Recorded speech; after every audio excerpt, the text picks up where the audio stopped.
नमस्कार दोस्तों, India daily life पे आपका स्वागत है। मैं हूं आकाश मिश्रा और मेरे साथ सीधे पाकिस्तान से जुड़ रहे हैं अहमद कुरैशी। और अहमद भाई एक क्रिकेटर भी रह चुके हैं पाकिस्तान के लिए। उन्होंने काफी काउंटी मैचेस, डोमेस्टिक मैचेस खेला है पाकिस्तान में। और इनको जोड़ने का वजह ये है आज, क्योंकि पाकिस्तान में बिल्कुल हाहाकार मचा हुआ है। और हाहाकार इसलिए मचा हुआ है क्योंकि बांग्लादेश ने पाकिस्तान में जाके हरा दिया है। और पूरे दो दो मैचों की टेस्ट सीरीज थी और क्लीन स्वीप कर दिया है, मतलब सुपड़ा साफ कर दिया पाकिस्तान टीम की एक बांग्लादेश के खिलाड़ियों ने, बांग्लादेश की टीम ने। तो उसी मुद्दे पे हमसे बात करेंगे अहमद भाई।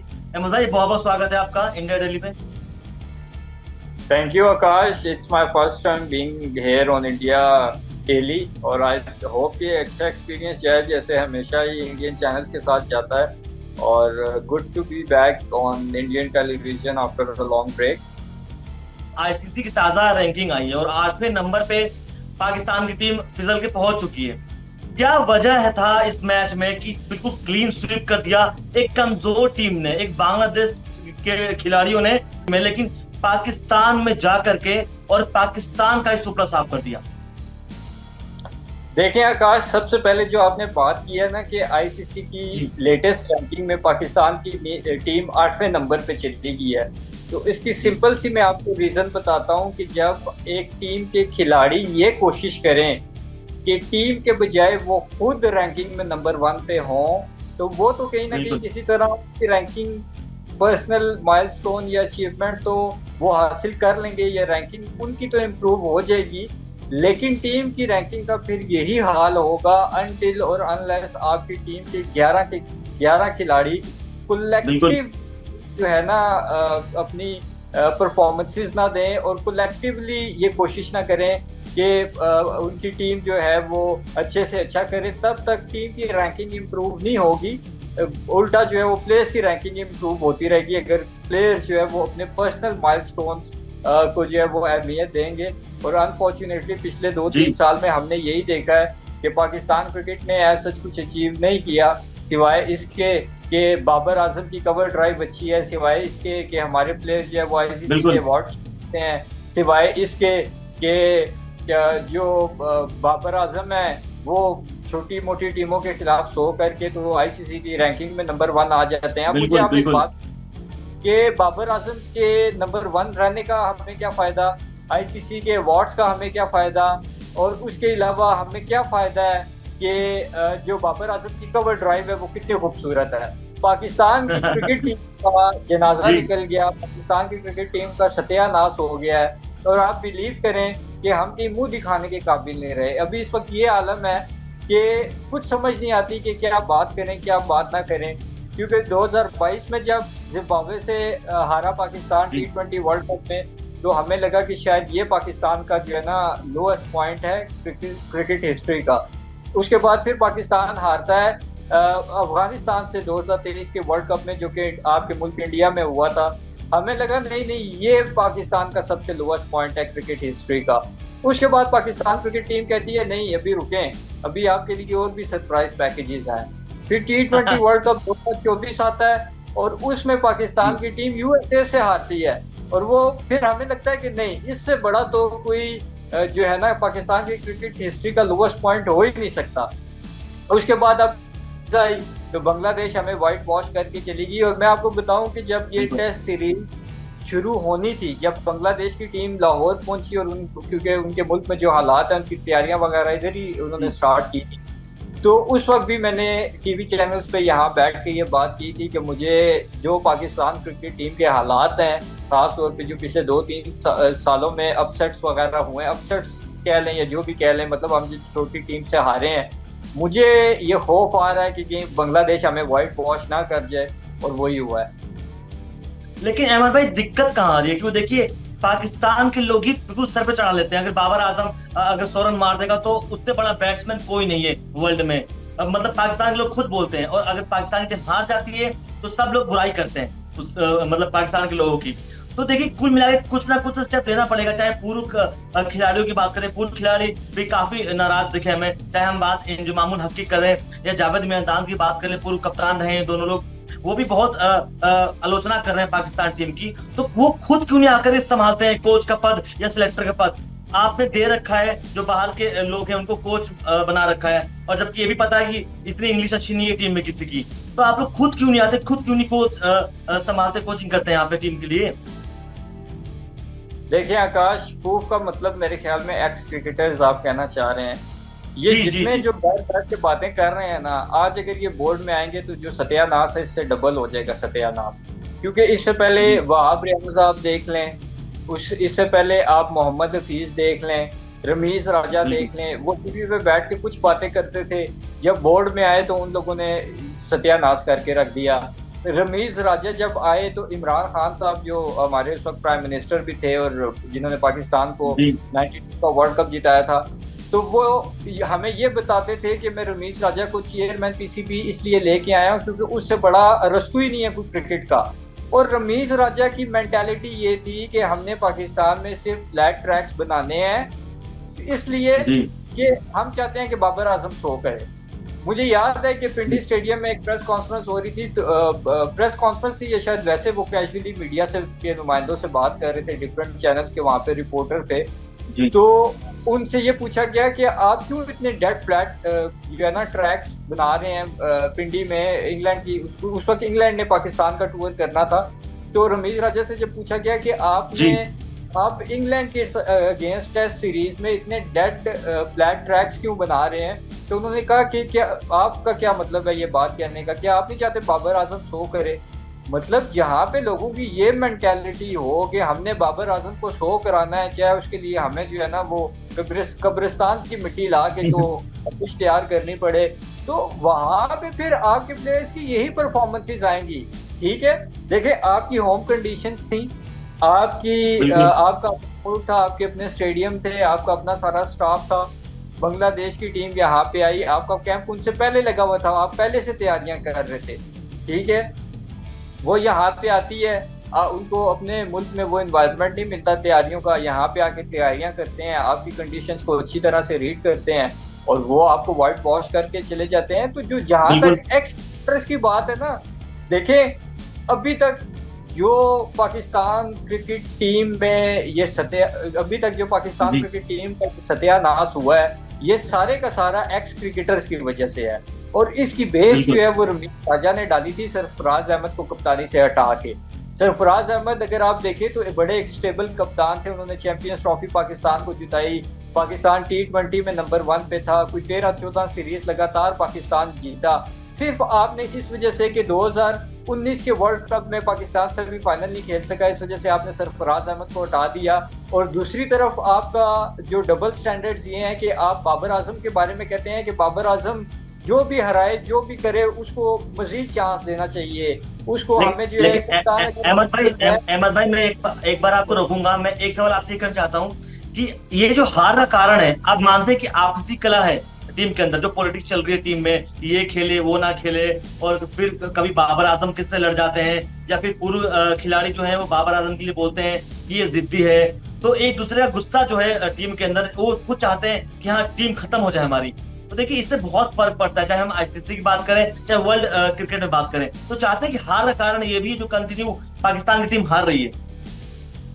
देखें आकाश, जब आपकी टीम जीत रही हो ना तो आप एक दूसरे का सर भी फाड़ो ना तो बाहर खबर कभी नहीं आएगी कि इस टीम में लड़ाई झगड़ा हो रहा है, क्योंकि आपकी टीम जीत रही है ना। उस विक्ट्री के पीछे आपकी कोई तमाम बुराइयां छुप जाती हैं।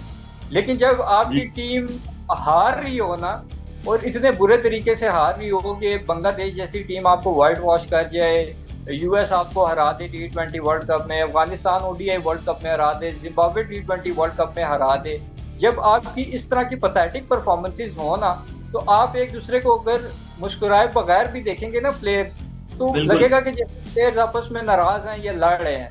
तो कहने का मकसद ये है कि जो आपकी हार होती है वो उन चीज़ों को भी सामने ले आती है जो चीज़ें एग्जिस्ट ही नहीं करती, जैसे लड़ाई झगड़ा हो गया और चीज़ें होगी। तो इसी तरह जो जीत होती है, अगर जितने भी मसाइल हों वो जीत के पीछे छुप जाते हैं।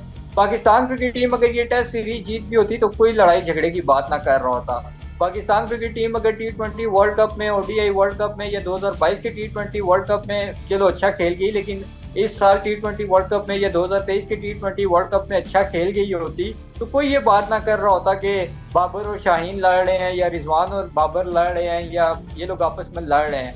तो एट द एंड फॉल्ट किसका है? फॉल्ट है प्लेयर्स का, गली मोहल्ले से उठाए। लेकिन मैंने अहमद भाई, लेकिन मैंने ये भी देखा है पाकिस्तान में कि अगर बाबर आजम एक मैच में अच्छा कर दे तो ये होता है कि हाँ विराट कोहली का बिल्कुल रिकॉर्ड तोड़ देंगे बाबर आजम, बिल्कुल विराट के बराबरी में है, रोहित शर्मा के बराबरी में है। तो देखिए ऐसा नहीं होता है ना, विराट कोहली और रोहित शर्मा को आता है मैच जिताना, वो टीम के साथ चलते हैं। और आप बिल्कुल एक तरफ आप सर पे चढ़ा दो, उसके बाद फिर आप टीम हारे तो आप गालियां दो। और पाकिस्तान के लोगों का गुस्सा देखा मैंने सोशल मीडिया पे, वो खुद बोल रहे थे पाकिस्तान के लोग उससे अच्छा हम खेल लेंगे, जो गली क्रिकेट के बच्चे खेलते वो खेल लेंगे उनसे अच्छा। और एक बार पे आप चढ़ा देते हो कि नहीं नहीं हमारे जो पाकिस्तान की टीम है बिल्कुल इंडिया से काफी ऊपर है, या विराट कोहली कुछ नहीं है, रोहित शर्मा कुछ नहीं है, तो ये तो गलत बात है ना। देखें आकाश, सबसे पहली बात है बाबर और विराट की कंपैरिजन की ना, तो आप पाकिस्तान का भी मीडिया उठा के देख लें और आप इंडिया का भी मीडिया उठा के देख लें। इंडिया के मीडिया ने पाकिस्तान के मीडिया से ज्यादा कंपैरिजन किया था विराट कोहली और बाबर आजम का, जब बाबर आजम परफॉर्म कर रहा था और Virat Kohli out of form था। विराट कोहली का क्योंकि सो नहीं आ रहा था, बाबर सेंचुरियों पे सेंचुरियां लगा रहा था और उसने काफी सारे विराट के रिकॉर्ड भी तोड़े थे। तो ये एक कंपैरिजन कहीं ना कहीं इंडिया पाकिस्तान में होना शुरू हो गया था, जो कि अप टू सम एक्सटेंट थोड़ा सा जायज इस तरीके से था कि, और वो जो कंपैरिजन था, वो जो रिकॉर्ड टूटते थे उस हद तक था। तो पाकिस्तान में अगर कंपैरिजन हुआ तो पाकिस्तान से ज्यादा इंडिया में बाबर आजम को विराट के साथ कंपेयर किया गया। दूसरी बात देखें, उस वक्त पाकिस्तान की टीम अगर आप देखें 2021 में अगर कोई कहता था या 2022 में कहता था कि इंडिया की टीम से बेहतर है, तो वो बेहतर थी और वो परफॉर्मेंसेस भी आपको बताती थी कि इंडिया की टीम से बेहतर थी। क्योंकि आप देखें इंडिया की टीम जो है वो प्ले ऑफ तक भी नहीं जा सकी थी। 2021 के T20 वर्ल्ड कप में पहली बार पाकिस्तान से हार गई थी। फिर 2022 के T20 वर्ल्ड कप में सेमीफाइनल 10 विकेटों से इंडिया की टीम हारी। तो कहने का मकसद ये है कि उस वक्त जो इंडिया की परफॉर्मेंसेस थी और जो पाकिस्तान की परफॉर्मेंसेस थी, सिमिलरली जो बाबर आजम की परफॉर्मेंसेस थी और विराट कोहली क्योंकि उस तरह से परफॉर्म नहीं कर पा रहे थे इन टर्म्स ऑफ सेंचुरीज, तो वो जो कंपैरिजन था चाहे इंडिया और पाकिस्तान की क्रिकेट टीम का हो या विराट का और बाबर का हो, वो पाकिस्तान में भी हुआ उस वक्त, वो इंडिया में भी हुआ, लेकिन पाकिस्तानी मीडिया से ज्यादा इंडिया में हुआ। तो कहने का मकसद ये है कि वो चीज जो भी थी वो हो गई। लेकिन अभी अगर आप करंटली देखें कि जो पिछले साल 1.5 साल से बाबर आजम जिस तरीके से खेल रहा है और मुसलसल फेल हो रहा है, देखिए ये तो दूर दूर तक कहीं मतलब वो विराट कोहली का साया भी नहीं मुझे नजर आता। उसकी वजह ये है कि विराट की अगर मैं इनिंग्स गिननी शुरू करूं जो उसने इंडिया को जिताने के लिए खेली है सिंगल हैंडेडली, तो वो तो मेरे ख्याल में रात हो जाएगी या एक दिन पूरा गुजर जाएगा। बाबर की हार्डली मुझे 1 से 2 इनिंग्स याद आती हैं। एक 2021 के T20 वर्ल्ड कप वाली जो इंडिया के अगेंस्ट उसने खेली, एक 2020 के वर्ल्ड कप में उसने खेली न्यूजीलैंड के अगेंस्ट। तो कहने का मकसद है इसी तरह 1-2 इनिंग्स कोई और होंगी, वरना बाबर की जो सेंचुरीज हैं वो ज्यादातर तो लूजिंग कॉज में गई हैं। ठीक है, तो वो जिस तरह एक जमाने में सचिन तेंदुलकर साहब के बारे में एक थी कि वो जिस मैच पे सेंचुरी करते हैं इंडिया मैच आ जाता है, तो बाबर का तो सिमिलरली वो केस था। लेकिन विराट क्यों डिफरेंट था या विराट को क्यों सचिन से भी बेहतर समझा जाता है, मैं खुद भी समझता हूँ अप टू सम एक्सटेंट, क्योंकि विराट ने की जो सेंचुरीज हैं वो इंडिया के लिए बेनिफिशियल साबित हुई हैं, वो विनिंग कॉज में गई हैं। तो अभी अगर आप कंपैरिजन की बात करें तो मुझे वो कंपैरिजन दूर दूर तक की नजर नहीं आता। लेकिन अहमद भाई एक बात और है कि जब इतनी बुरी तरीके से बांग्लादेश की टीम ने हराया है पाकिस्तान को, कुछ स्टेप तो लेना पड़ेगा टीम को। और आपको क्या लग रहा है इस हार के बाद कुछ बदलाव हो सकता है, चाहे हम सिलेक्शन कमेटी की बात करें या फिर टीम की बात करें? कुछ तो आप देखिए, आप पाकिस्तान से हैं, आपने काफी मैचेस खेला भी है, आप जानते भी है बकायदे हर एक खिलाड़ी को, हर एक कोचेस को जो रहा है टीम में। तो क्या लगता है सिलेक्शन कमेटी पीसीबी कुछ चेंजेस कर सकती है इस हार को लेकर के आने वाले समय में? देखें आकाश, जब पाकिस्तान बुरी तरीके से फेल हुआ था ना T20 वर्ल्ड कप में, तो पीसीबी चेयरमैन ने एक नई टर्म अनाउंस की थी कि मैं इस टीम की और मैनेजमेंट की सर्जरी करूंगा। वो सर्जरी कहाँ गई? वो अगर सर्जरी हुई होती, उस सर्जरी का कोई रिजल्ट आया होता, तो क्या हम बांग्लादेश से व्हाइट वॉश होते? क्या हम बांग्लादेश से व्हाइट वॉश होते? अगर हम व्हाइट वॉश हुए हैं, इतनी बुरी परफॉर्मेंस दी है, तो इट मीन्स के सर्जरी के नाम पे वो सिर्फ एक खुदू खाता था कि भाई ये सर्जरी होगी। देखें आकाश, पीसीबी का चेयरमैन हो, मैनेजमेंट हो, कोई भी हो, उससे फर्क नहीं पड़ता। प्लेयर्स की इंडिविजुअल रिस्पॉन्सिबिलिटी है। ये प्लेयर्स भी गलियों मोहल्लों से उठ के नहीं आए हुए कि इनको जी यहाँ पे जो है पीसीबी का चेयरमैन बाजू पकड़ के हाथ पकड़ के समझाएगा, या जी जो है कोचेस बैट पकड़ के बताएंगे बेटा बैट ऐसे पकड़ते हैं, शॉट ऐसे खेलते हैं, बॉलिंग ऐसे जी करते हैं, फील्डिंग ऐसे करते हैं। ये प्रोफेशनल प्लेयर्स हैं, इनके अंदर खुद ये रिस्पॉन्सिबिलिटी होनी चाहिए कि इनको एहसास होना चाहिए कि हम अपने मुल्क के लिए परफॉर्म करें और शर्म और गैरत करें कि हम अपना तो जी हमने जो है टिकट की इतनी इज्जत नहीं छोड़ी, हम मुल्क की इज्जत का भी जनाजा निकाल रहे हैं और क्रिकेट का जी भी फालूदा निकाल रहे हैं। तो ये प्लेयर्स की अपनी रिस्पॉन्सिबिलिटी है, क्योंकि इन प्लेयर्स को सब कुछ मिल रहा है, इनको पैसा मिल रहा है, इनको हर फैसिलिटी मिल रही है। जी पाकिस्तान में बाकी खेलों के जो है अरशद नदीम देख लें, वो बेचारा मतलब है कि इधर उधर धक्के खाते खाते उसने गोल्ड मेडल जीत लिया। तो कहने का मकसद ये है कि जिन्होंने जी परफॉर्म करना हो वो धक्के खाने के बावजूद विदाउट किसी फैसिलिटी के परफॉर्म कर जाते हैं, जिनके लिए मुल्क इंपॉर्टेंट हो। और जिन्होंने जो है ना वो अपने मुंह पे जलालत का जो है वो फेस जी मास्क लगवाना हो और मुल्क का भी नाम डुबवाना हो, तो आप उनको जितना भी पैसा दें, जितनी भी फैसिलिटीज दें, जब तक जी ये एहसास पैदा नहीं होगा कि हमने अपने आप को फिट रखना है, अपनी फिटनेस पे काम करना जी है, और हमें इंडिविजुअल सिर्फ इस चीज से बाहर आना होगा कि अपने 40-50 रन किए, आउट हुए, नीचे वालों पे जो है ना वो सारा मैच डाल के चले गए कि जी बाकी संभालें। आप अपनी जगह सिक्योर लेकिन कर लो, लेकिन वो अहमद भाई लॉन्ग अहमद भाई, लेकिन मैं देखता हूँ कि इतने सारे स्पोर्ट्स हैं पाकिस्तान में, लेकिन हमेशा मजाक का पात्र क्रिकेट ही बनता है। मतलब मैं देखता हूँ सोशल मीडिया पे हर एक महीने में 2 महीने में कुछ ना कुछ पाकिस्तान क्रिकेट कुछ ना कुछ वीडियो वायरल हो जाता है कहीं ना कहीं से। कभी पब्लिक वहां पे हमेशा गाली देती है पाकिस्तान के खिलाड़ियों को, कभी खिलाड़ी आपस में दूसरे से मजाक करते दिखते हैं कि जो बिल्कुल एक हाइप बन जाता है, या फिर लोग हंसते हैं देख के उसको। क्या कुछ रीजन है इस सब चीजों को लेकर के, क्रिकेट ही क्यों इतना हाइप होता है पाकिस्तान में कि पब्लिक उसका मजाक बनाती है? देखें आकाश, आपको ये बात बड़ी अच्छी तरह से पता है कि जो हमारा साउथ एशिया का रीजन है ना, इसमें क्रिकेट जी रिलीजन की बात सबसे बड़ी चीज़ है। पहले जी इंडिया पाकिस्तान में लोग क्रेजी थे क्रिकेट के लिए, अब आप श्रीलंका देख लें, बांग्लादेश देख लें, इवन अफगानिस्तान देख लें, लोग मतलब पागल हैं क्रिकेट के पीछे। क्रिकेट ही जी मतलब एक ऐसा स्पोर्ट्स है जो यहाँ पे सबसे ज़्यादा वर्ल्ड रिकॉग्नाइज्ड है। पाकिस्तान में क्रिकेट के क्रेज़ का आप अंदाज़ा इससे लगा लेंगे, पाकिस्तान को जिसने 1992 का वर्ल्ड कप जितवाया वो बंदा पाकिस्तान का प्राइम मिनिस्टर बना, ठीक है। जी तो वो प्राइम मिनिस्टर बनने में इमरान खान साहब के कहीं ना कहीं क्रिकेट का एक बहुत बड़ा मेजर रोल था। तो क्रिकेट नो डाउट यहाँ पे पाकिस्तान में, इंडिया में, श्रीलंका, बांग्लादेश और अफगानिस्तान में यहाँ पे एक बहुत बड़ी क्रिकेट की एक एग्जिस्टेंस है और क्रिकेट स्टैंड करती है एक बहुत बड़े लेवल पे। तो डेफिनेटली जब आपकी टीम परफॉर्म करेगी तो आप जो है वो आपकी टीम की वाह भी होगी, आप टीम को अप्रिशिएट भी करोगे, खिलाड़ियों को भी शाबाश दोगे, आपके खिलाड़ी और आपकी टीम अच्छी और पॉजिटिव न्यूज़ में आएंगे। लेकिन जब आपकी जी परफॉर्मेंसेस पर्थेटिक होंगी, जब आपकी परफॉर्मेंसेस इस तरह की होंगी कि आप बांग्लादेश से वाइट वॉश हो, तो वो ये चीजें तो इस तरह की कंट्रोवर्सीज तो आएंगी, ठीक है, कि फलां प्लेयर ने फलां को डांट दिया, फलां ने फलां को धक्का दे दिया, फलां ने ये कर दिया, फलां ने वो कर दिया। तो कहने का जी मकसद ये है कि पाकिस्तान क्रिकेट टीम के प्लेयर्स का फोकस ये होना चाहिए कि इन सारी चीजों बिल्कुल से हट के अल्टीमेट फोकस और गोल ये होना चाहिए कि हम अपना 100% दें और पूरी कोशिश करें कि टीम को अपनी उठाएं। देखें जब टीम जीतेगी ना तो ऑटोमेटिकली बिल्कुल। सारी बातें आपकी माफ होनी शुरू हो जाएंगी। लेकिन अहमद भाई, एक सवाल ये भी है कि आपसी कलह ये क्या, मतलब कैसे स्टार्ट हुआ ये? क्योंकि हम सोशल मीडिया पे देखते हैं कि आपसी कलह की वजह से पाकिस्तान टीम में दरार आ गई है, या पाकिस्तान के खिलाड़ी फोकस नहीं कर रहे हैं, मैच हार रहे हैं हम। मतलब ये क्या इसका रीजन है, मतलब ऐसा क्यों हो रहा है पाकिस्तान टीम में, और पीसीबी क्यों नहीं एक्शन ले रही है? देखें पीसीबी में तो आपको जब तक यही नहीं पता कि चेयरमैन कितने टाइम के लिए है। अब भी आप अगर पिछले 2-3 साल में देखें सबसे बड़ी चीज क्या है, जो आपका सवाल है वो बड़ा वैलिड है प्लेयर्स की परफॉर्मेंस के हवाले से।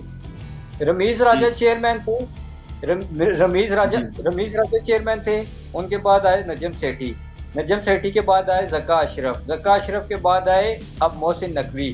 4 चेयरमैन चेंज हुए, कभी मोहम्मद हफीज आते हैं एज अ डायरेक्टर, कभी कौन आता है, कभी वकार यूनस आते हैं, ये सारे चेंज हो गए। अब जब प्लेयर्स ये देखते हैं कि भाई हमारी परफॉर्मेंसेस हैं घटिया, हमारी परफॉर्मेंसेस हैं पैथेटिक, उसके बावजूद क्या होता है कि ऊपर चेयरमैन चेंज हो जाता है, वो जो डायरेक्टर ऑपरेशन है वो चेंज हो जाता है, कोचिंग स्टाफ चेंज हो जाता है, लेकिन हम परफॉर्म करें ना करें, हम तो टीम के अंदर ही हैं, हम तो नहीं बाहर हुए। क्या पिछले 2-3 साल में बाबर ने अगर उस तरह से परफॉर्म नहीं किया तो बाबर बाहर हुआ? Answer is no. क्या शाहीन बाहर हुआ? Answer is no. क्या बाकी प्लेयर बाहर हुए? Answer is no. Iftikhar Ahmed बाहर हुआ? Answer is no. तो जब प्लेयर्स को एक सिक्योरिटी है, एक श्योरिटी है कि भाई हम परफॉर्म करें या ना करें, हमें तो कोई नहीं बाहर करेगा। कोचिंग स्टाफ चेंज हो जाएगा, चेयरमैन पीसीबी चेंज हो जाएगा, डायरेक्टर ऑपरेशन चेंज हो जाएगा, हर बंदा चेंज हो जाएगा, और हमारी परफॉर्मेंसेस की वजह से ही चेंज होगा क्योंकि हमारी परफॉर्मेंसेस इतनी बुरी हैं, लेकिन हम वहीं के वहीं हैं। जब उनको आपने ये एक अश्योरिटी दी हुई है और उनके खिलाफ कोई एक्शन नहीं लेते, तो फिर इसी तरह की परफॉर्मेंसेस आएंगी, फिर वो कहाँ से सीरियस होंगे? उनका तो नॉन सीरियस एटीट्यूड होना है। तो बहुत बहुत धन्यवाद अमर भाई, समय का भी ध्यान रखा जा रहा है यहाँ पे। और आपने बताया हमें पाकिस्तान क्रिकेट के बारे में इतना सब कुछ, क्या कुछ हो रहा है, हार्दिक क्या कर रहे हैं। हम आगे भी आपको जोड़ते रहेंगे। फिलहाल के लिए धन्यवाद। Thank you.